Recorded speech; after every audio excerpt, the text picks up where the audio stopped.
video kung saan tatalakayin natin kung utu-utu nga ba ang mga Pinoy sa bilis nilang maniwala sa ilang bagay na nakikita nila at nababasa nila sa mga internet. Bakit nga ba marami naniniwala agad sa nakikita nila sa social media?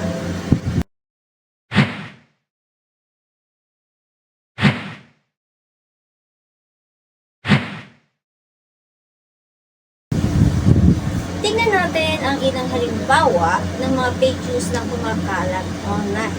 Akala mo totoo, pero fake pala.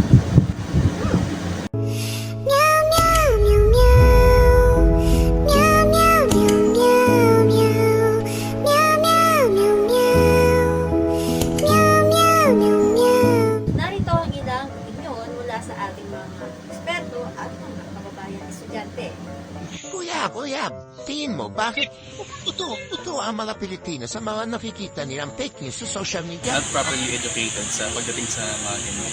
So, kesyo, makikita nila yung post, kesyo maraming reaction po, maraming comments, maraming share. Is akala po nila ay totoo na. Ayun. So, hindi po sila marunong mag-fact check. So, mas nag-rely tayo sa social media as our source of information rather than journalism, which used to be the primary source or yung pinakakilala at pinagkakatiwalaan. Po ay kasama natin si Mr. Rain Tolentino, isa po siyang psychology professor. Tanungin po natin siya, no? Sir Rain, tingin niyo po kaya, bakit kaya marami Pilipino ang naniniwala sa mga fake news sa social media? O sa madaling salita ay nauuto agad. Magandang tanong yan. Actually, marami na rin kasing mga pag-aaral yung pinakit or sinubukang pag-usapan kung bakit maraming mga Pilipino. And kalimitan sa mga na-discover nila, tatlo, and this is on the side ng gumagawa ng fake news, is that sometimes yung mga fake news kasi, they try to attack more on the emotional side of the Filipinos other than the rational. Kaya nangyayari dito, since they are emotional, it's easily absorbed. Siguro hindi naman sa pero try to think, no, yung mga noontime shows, most noontime shows are actually more on the emotional side of Filipinos rather than the rational. So ganun din yung atake ng mga fake news. So since these are on the emotional spectrum, whatever content that they produce, most Filipinos are affected first before they think first. Kasi mas nakakapagod pag-isipan.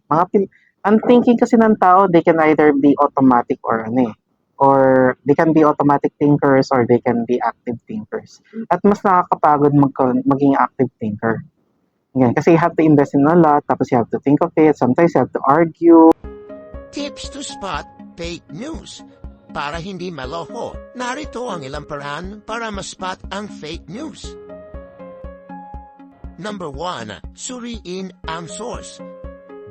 Baka naman hindi relevant ang source mo.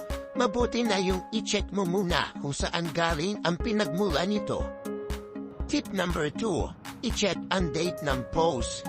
Naniniwala ka agad na walang pasok? Girl, 2015 pa yung post, 2025 na. Tip number 3, hanapin ang ibang source ng balita. Kagaya nga ng tip number 1, humarap ng credible source para hindi ka mabiktima ng maling informasyon at hindi mauto agad.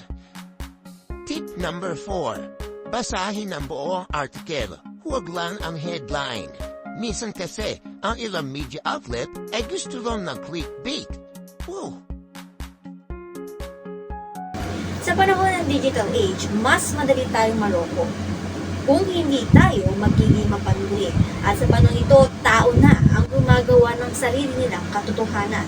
Ang katotohanan ay mahalaga at hindi ito iniimbento lang.